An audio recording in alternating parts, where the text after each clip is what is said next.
The call came at 7:14 in the morning. I know the exact time because I was sitting in my car in the parking garage of the Marriott on Congress Avenue in Austin, Texas, putting on my earrings in the rearview mirror, and I had looked at my phone 30 seconds earlier to check the time and thought, 2 hours and 46 minutes. That was how long I had before I walked into the Meridian Group's quarterly leadership conference and was introduced, for the first time publicly, as Regional Director of Operations for the Southwest. 11 years. 11 years of early mornings and late nights and missed Thanksgivings, and one very bad year when I drove to work every day wondering if I had chosen the right life. 11 years to get to this parking garage on this morning with these earrings. My phone lit up. My sister Dana. I almost didn't answer. I want to say that for the record, because it matters to what came after. I almost didn't answer. I thought, I will call her back at lunch. She is probably just calling to say congratulations. I will hear her voice after. I reached for the phone to send it to voicemail. Then I thought, she never calls before 8. I answered. She said, I need to tell you something before you walk in there. I said, Dana, I'm about to... She said, I know, that's why I'm calling now. Pull over somewhere. I said, I'm already parked. She said, okay. A pause, long enough that I moved the phone from my ear to check that the call was still connected. Okay, I need you to listen to all of it before you say anything. I said, you're scaring me. She said, I know, I'm sorry, just listen. Before I tell you the rest, subscribe, because every story on this channel is real, it is raw, and it will stay with you. And drop a comment right now. Where in the world are you watching from? I read every single one. Now let me tell you what my sister said. Her name is Dana. My name is Rachel. We grew up in San Antonio, the 2 daughters of Martin and Connie Flores. Our father, an HVAC technician, our mother, a school librarian, both of them the kind of parents who made it clear, without ever saying it directly, that the point of raising children was to produce people who exceeded the life you had given them. We were close in the way of sisters who are 3 years apart and who shared a room until high school, and who learned each other's rhythms before they learned their own. I knew Dana's laugh. I knew the specific silence she made when she was thinking something she had decided not to say. I knew the sound of her voice when she was frightened. She was frightened. She said, You know I've been working at Dad's company since February. I said, Yes. She said, You know he brought me in to help with the accounting, to modernize the system, he said. I said, Dana. She said, Rachel, listen. I listened. She said, When I got into the books, the real books, not the ones he shows the accountant, I found something. It took me 3 weeks to understand what I was looking at and another 2 weeks to make sure I wasn't wrong. She stopped. I wasn't wrong. I sat in the parking garage on Congress Avenue and I looked at my earrings in the rearview mirror and I waited. She said, Dad has been skimming from the company for 6 years.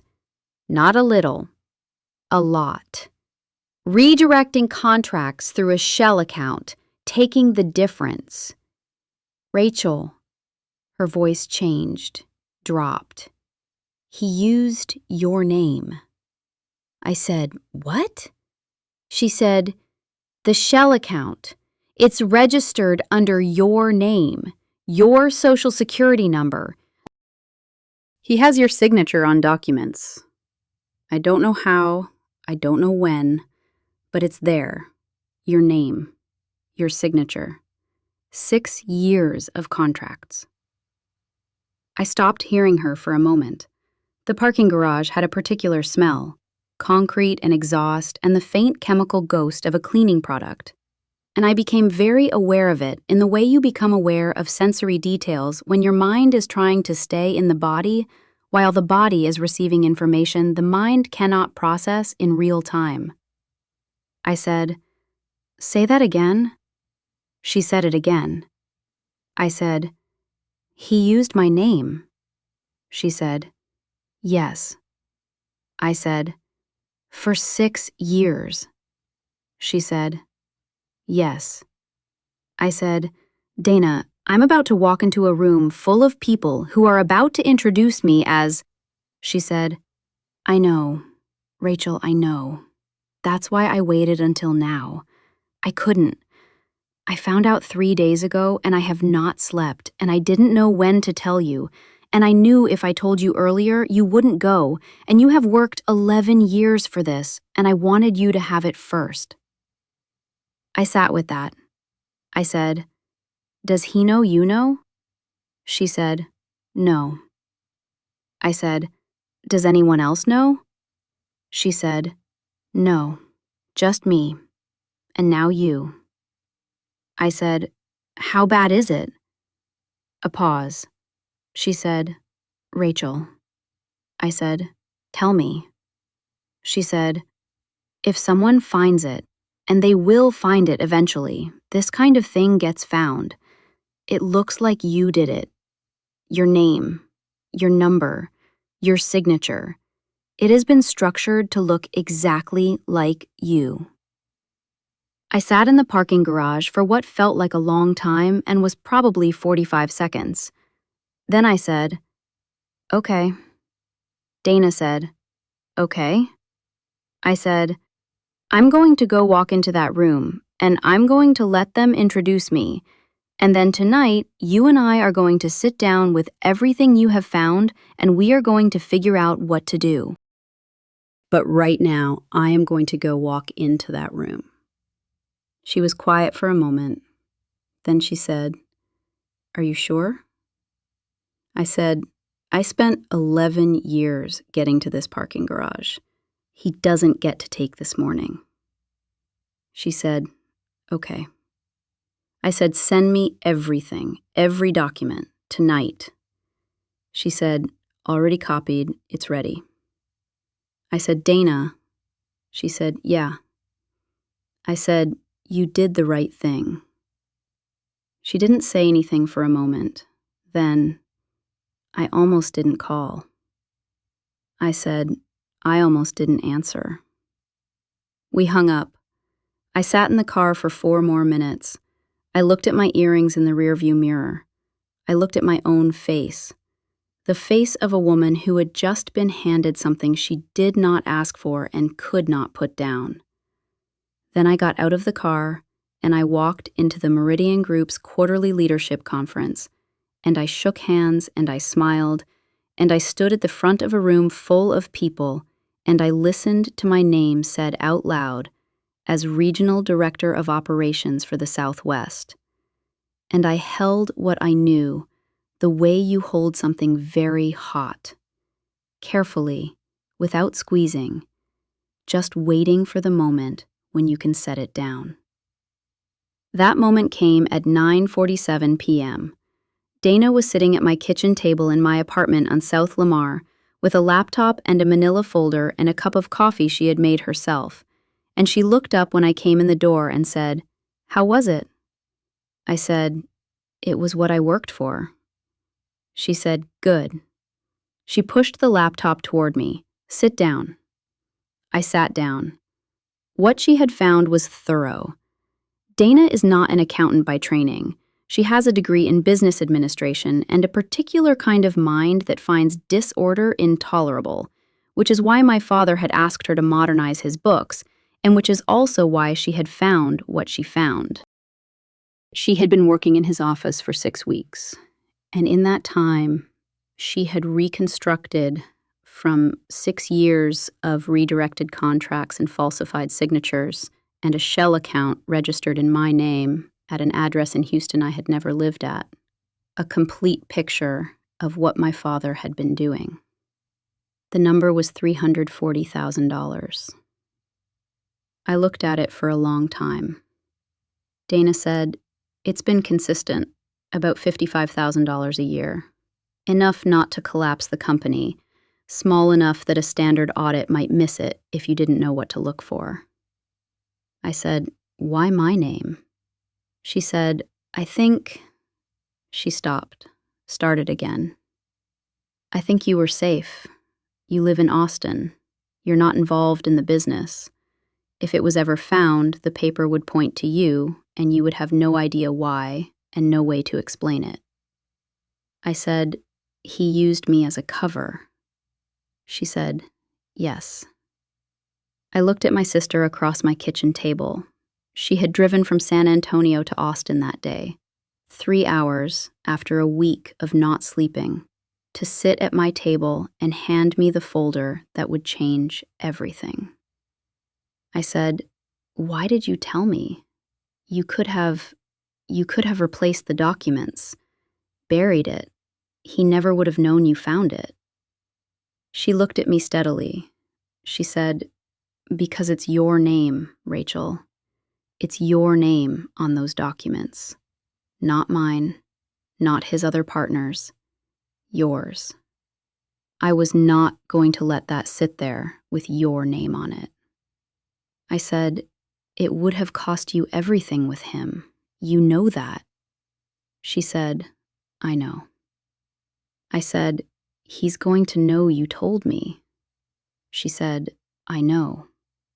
I said, "Dana." She said, "He is my father, and I love him, and what he did was wrong, and your name was on it. Those things are all true at the same time." We sat at the table for a very long time after that. We went through the documents line by line. We talked about options. A lawyer. We needed a lawyer. We needed to talk to someone who understood what exposure looked like and what remediation looked like before we decided anything else. We talked about our mother, who did not know, who we did not know how to tell. We talked about what it meant to have a father who had looked at the structure of his fraud and chosen to put his daughter's name on it. We talked about that one for a long time. There is something I need to tell you about the 11 years, because they are not a backdrop to this story.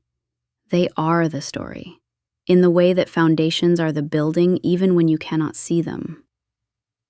I came to Austin at 23 with a degree in business administration from UT San Antonio and a job offer from a mid-sized logistics firm that paid $38,000 a year and had an office in a building on Congress Avenue that I thought, the first time I walked into it, was the most serious place I had ever been. I had grown up watching my father run his business from a desk in our garage, the HVAC company, which he had started when I was 7 with the truck and the loans and my mother's terrified blessing. I had grown up understanding that work was not what you did to fill the hours between the things that mattered. Work was the thing. Work was how you built what you were. My father taught me that. I want to be exact about this. The ethic that carried me through 11 years and into that parking garage on Congress Avenue, the willingness to stay late, to take the harder assignment, to raise my hand before I was certain I was ready. That came from watching Martin Flores run his business. It came from watching him do the kind of work that nobody sees. The invoices at midnight, the supplier calls at dawn, the 3-year stretch in my early teens when he worked 7 days a week without complaint because the alternative was not working. He taught me to work the way he worked. And then he put my name on a fraud. I have spent considerable time with the irony of this. It has not resolved into something clean. The first 3 years at the logistics firm, I was the person who stayed latest. Not for performance. I genuinely could not make myself leave when there was still something undone, which is a quality that can be misdirected but cannot be faked. By year 4, I was managing a team of 7. By year 6, I had rewritten the Southwest contracts process in a way that saved the company $2.3 million in the first year alone, which sounds like the kind of number people put in LinkedIn posts, and which was, in practice, 18 months of the most boring, detailed work I have ever done. Year 8, a promotion. Year 9, a bigger one. Year 10, a conversation with the regional VP that ended with him saying, "We're building towards something for you. Give us one more year." I gave them one more year. That was the year that ended in the parking garage on Congress Avenue on a morning in March. I want to tell you something about my father before I continue, because he is not a villain in the way that stories sometimes require their figures to be. Martin Flores is a 63-year-old man who built his HVAC company from nothing. One truck, one set of tools, loans he took at interest rates that made my mother cry when she saw them, over 30 years. He coached my soccer team. He drove 4 hours to Austin every year for my work anniversary dinners because he said it was important to mark the years. He cried at my college graduation in a way that embarrassed him and that I have never mentioned since. He also put my name on 6 years of fraud and walked away from it. I have spent the months since then trying to hold both of those things in the same hand. It is difficult. It does not get easier with time the way that some things do. It just becomes more familiar. The weight of it, the shape of it, the way it sits. I have worked in corporate operations for 11 years. I have managed contracts and compliance and risk. I know professionally how these structures work. And I know professionally that what my father built was deliberate. You do not accidentally register a shell account under your daughter's Social Security number. You do not accidentally put her signature on 6 years of documents. You construct that architecture on purpose, one decision at a time, and each decision is a choice. He had chosen me, not Dana, who was actually in the business, me, the daughter in Austin, the one with the career, the one who would have, if this had ever surfaced without Dana finding it first, had everything I built thrown into question by documents I had never seen bearing my name. I sat with that in the weeks that followed. I sit with it still. We got a lawyer, a good one, a woman named Carol Okafor, who practices business law in Austin and who had, when I laid out the situation, the specific quality of stillness that I have come to associate with people who have seen complicated things and are not frightened by them. She said, "The good news is your sister found this before anyone else did. That gives you options that would not exist otherwise." I said, "What kind of options?" She said, "Remediation, documentation of the discovery, a very clear paper trail establishing that you had no knowledge of and no involvement in the account. If this had surfaced through an external audit, you would be explaining yourself from a position of disadvantage. Because your sister found it and brought it to you, you are explaining from a position of information." I said, "And my father?" She looked at me. She said, "That is a separate question. What happens to your father is a decision you and your family will need to make, and I can help you understand the implications of each path. But your first obligation is to yourself, to your name, to the 11 years of career that are attached to that name." She was right. I knew she was right. I spent 2 weeks knowing she was right, and also sitting with the fact that the man who had coached my soccer team and driven me to every debate tournament in high school and cried at my college graduation had put my name on a fraud and walked away from it for 6 years. The week after I met with Carol, Dana came back to Austin. This time, it was not an emergency. She had taken Friday off and driven up, and we spent 2 days doing the kind of things we used to do when we were younger and our lives were smaller, and we did not yet have anything large and permanent between us. We went to the farmer's market on Saturday morning, and I bought tomatoes I didn't need, and she bought a candle she said smelled like our grandmother's house. We made dinner together that night in my apartment. The same kitchen table, different reason for sitting at it. And we talked about things that had nothing to do with what had happened. and things that had everything to do with it. And sometimes we were not sure which category we were in. At some point late on Saturday, after the dinner dishes were done and we had moved to the couch with a bottle of wine, Dana said, "I need to ask you something." I said, "Okay." She said, "Are you angry at me?" I looked at her. She said, "For calling you that morning. You could have walked into that room without knowing. You could have had the morning clean." I took that. I thought about it honestly. I said, "No." She said, "You don't have to say no." I said, "I'm not saying it to be kind. I'm saying it because it's true." I looked at my glass. If you had waited until after, even until that afternoon, I would have spent the rest of my life knowing that I walked into that room without the full picture. That someone put something on me that morning and I didn't know it was there. I stopped. I needed to know before I walked in. I needed to choose to walk in anyway. She was quiet.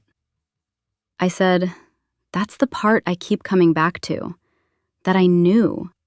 That I sat in that parking garage with everything you had just told me, and I decided that 11 years was worth walking through a door for. That was my decision. You gave me the chance to make it." She said, "I wasn't sure. I wasn't sure if I should call." I said, "I know. You told me." She said, "I sat with it for 3 days." I said, "I know." She said, "I kept thinking, she has worked 11 years for this morning. What if I take it from her? What if she falls apart in the parking garage and never goes in?" I said, "But you called anyway." She said, "I called anyway." I said, "Because my name was on it." She said, "Because your name was on it." We sat with that for a moment. The Austin night outside my window was doing what Austin nights do in the fall, warm still, with the particular quality of air that has been hot all day and is only beginning to release it. Then I said, "He chose well, you know, as a strategy. You have to give him that." Dana made a sound that was not quite a laugh. I said, "I mean it. The Austin daughter, the one in a completely different city, the one with the professional reputation to lose. If it had ever surfaced, and it would have, I would have been the first person investigated and the last person believed." She said, "Don't." I said, "I'm not excusing it. I'm just understanding the architecture. That's what I do. I look at how systems are built." She said, "How does it feel, looking at it like a system?" I thought about it. I said, "Cleaner.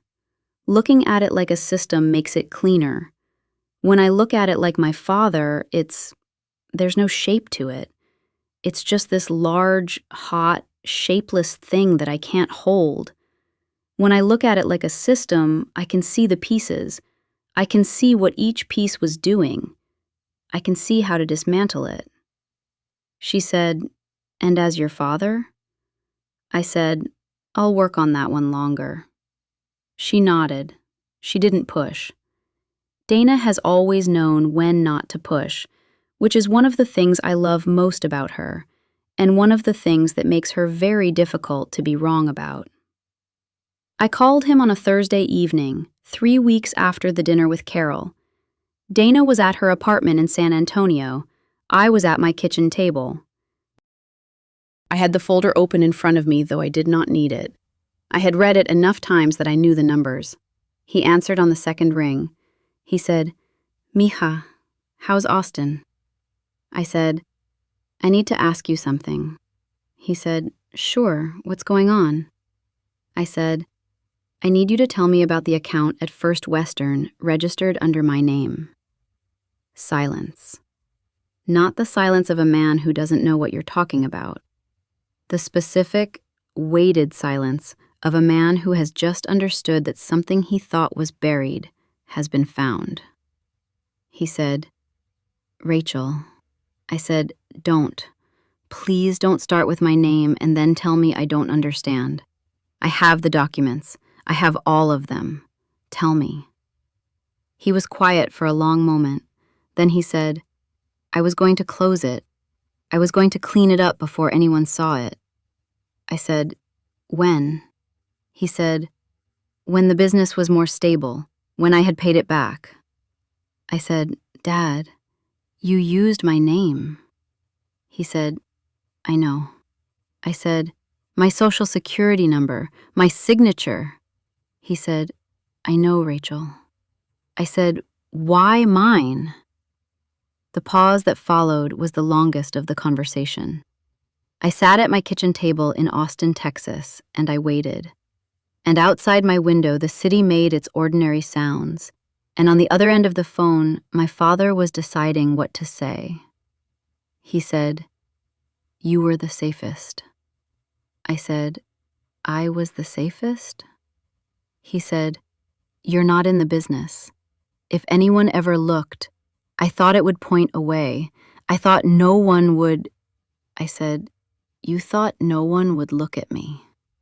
He said, yes. I said, you used me as a shield.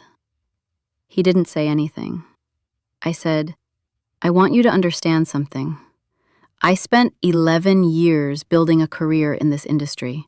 My name is on contracts in 6 states. My reputation is the only thing I have that I can't rebuild quickly if it's damaged. And you put my name on 6 years of fraud and walked away from it. I want you to understand what that means. He said, I understand. I said, I don't think you do, because if you understood, you would not have done it. He was quiet. I said, Dana found it. Dana, who you brought in to help you, found it and called me and drove to Austin with every document. She did that for me. I need you to understand that your other daughter chose me over you, and she was right to. He said, is she? I said, we're handling it, our way. I have a lawyer. We are protecting my name. What happens after that? That is a conversation for another time. He said, Rachel, please. I said, Dad. I stopped. I looked at the folder on the table. I love you. I am not done loving you. But I need you to understand that what you did was not a small thing, and I am not going to pretend it was. I hung up. I sat at the table for a long time. Then I called Dana. She answered immediately. She said, how did it go? I said, he said I was the safest. She was quiet. I said, he said no one would look at me. She said, he was wrong. I said, he was wrong. She said, are you okay? I thought about it honestly. I said, not right now. Ask me in a month. She said, I'll ask you in a month. The month passed. She asked. I said, getting there. That was the honest answer. That is still 7 months out, the honest answer. Getting there. Moving in the direction of a thing I cannot fully see yet, which is some version of a relationship with my father that contains what happened and is not destroyed by it. I do not know if that version exists.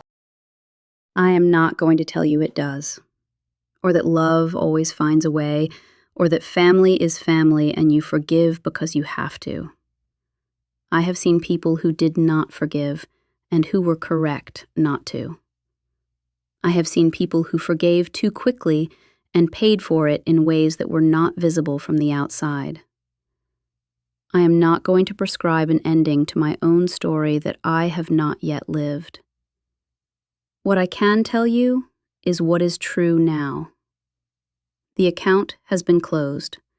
The documents have been filed, with my lawyer, with the relevant parties, in a way that establishes clearly and permanently what I knew and when I knew it, and what my involvement was, which was none. My name is clean. It was always clean. The work was making sure that the paper said what the truth was. My father is restructuring the business with the help of an accountant and a lawyer of his own. My mother sits at the kitchen table where she had fed us breakfast for 20 years, and she listened to what Dana and I told her, and then she was quiet for a very long time. Then she said, "He was afraid." We did not tell her she was wrong. Fear is real, and it does not excuse the thing it caused. Both of those things can be true. What my mother did next, I did not expect. She called him. Right there at the table, with Dana and me sitting across from her. She picked up her phone and she called him, and when he answered, she said, "Martin, come home." And then she hung up and she put the phone face down on the table, and she looked at us and said, "You two should go." We went. We sat in Dana's car in front of the house for a while without talking. Then Dana said, "She's stronger than I remembered." I said, "She's always been strong. We just didn't have a reason to see it like this before." Dana said, "What do you think she's going to say to him?" I said, "I don't know, but I think it will be the right thing." My mother, Connie Flores, has been married to Martín Flores for 38 years. She is a school librarian who knows every child in her district by name and who has, over 38 years, learned her husband with the completeness that long marriages produce, his rhythms and his fears, and the specific architecture of his pride. She knew before Dana and I sat down at that table that something was wrong. She had known for longer than we had, in the way that people who share their lives with someone always know, even when they do not have words for what they know. She told me this later, weeks later, in a phone call that was the longest we had had since I left for college. She said, "I knew something was wrong with the business for a long time. I didn't know what. I didn't push because pushing Martín has never produced anything useful." I said, "Did you know he'd done something illegal?" She was quiet for a moment. Then, "I knew he was frightened. I knew the business wasn't where he needed it to be. I knew he was carrying something he wouldn't put down." A pause. "I did not know about your name, Rachel. I want you to understand that. If I had known about your name..." She stopped. I said, "I know, Mom." She said, "Your name, of all things, your name." I said, "I know." She said, "You have worked so hard." I said, "I know." She said, "He knows too. That's what I don't understand. He has watched you work. He has been so proud of you. That part is real, whatever else is..." She stopped again. I said, "Proud enough to use my name as a shield?" The silence on the line had a particular quality. Then she said, "Yes, I suppose so." We did not resolve it on that call. There is no resolving it on a phone call. There is only the slow, accretive work of people who love each other making sense of something that should not have happened, and that did. Dana and I talk every day. This is new. Before February, we talked 2 or 3 times a week, the regular frequency of sisters who are close but busy. Now it is every day. Small things, mostly. How her day went, what I had for dinner, a photograph of something funny she saw on her commute. The daily maintenance of a relationship that has been through something and come out on the other side still standing. There is a Friday evening in December that I want to describe, 7 months after the Thursday call. My father drove to Austin, not to discuss the account. That had been handled, legally and practically, in the preceding months. He drove to Austin because it was the holiday season and because he had been driving to Austin every year for my work anniversaries, and he was not going to stop doing it because things had gotten complicated. He texted me first. He said, "Can I take you to dinner? I understand if the answer is no." I sat with the text for about 20 minutes. Then I texted back, "Saturday, 7 o'clock, you pick the place." He picked a restaurant on South Congress that we had been to before, years ago, when things between us were uncomplicated. I got there first. I sat at the table and I watched him come in the door. My father, 63 years old, slightly thinner than he had been in the spring, with the particular posture of a man who has been carrying something heavy and has not yet figured out how to put it down. He sat across from me. He did not try to hug me, which was the right choice. He said, "Thank you for coming." I said, "Thank you for asking." We ordered. We made the small talk of two people who have a large thing between them and are not ready to get to it yet. The drive, the traffic on I-35, the restaurant's new menu. Then the food came and we ate in the kind of silence that is not comfortable, but is honest. Then he said, "I want to tell you something and I need you to let me finish before you say anything." I said, "Okay." He said, "I've been asking myself every day since your call why I chose your name. And I told you on the phone that it was because you were safe, because you were far away, because no one would look at you." He paused. That was true, and it was also not the whole truth. I waited. He said, "The whole truth is that I was ashamed. I was ashamed of what I was doing, and I could not stop, and I put your name on it because, I thought if someone found it, the shame would land somewhere other than me. On paper, not on me." He looked at his plate. "That is not an excuse. I know it is not an excuse. I am trying to give you the real reason, which is worse than the practical reason." I sat with that for a moment. I said, "It is worse." He said, "I know." I said, "You were ashamed of what you were doing, so you put my name on it." He said, "Yes." I said, "Dad." He said, "I know." I said, "I need you to understand that I am going to need a long time with this. Not because I don't love you, I do, but because what you described is not a mistake. It's not a lapse. It's a decision you made over and over for 6 years. Every time you redirected a contract, every time you filed a document with my name on it." "That's a long time," he said. "I know." I said, "So I'm going to need a long time." He said, "Whatever you need." We finished dinner. He paid.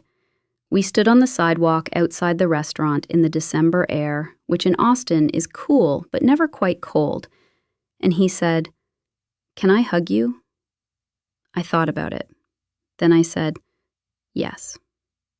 He hugged me the way he has always hugged me, too tight, a second too long, in the manner of a man who learned physical affection late and overdoes it slightly whenever he uses it.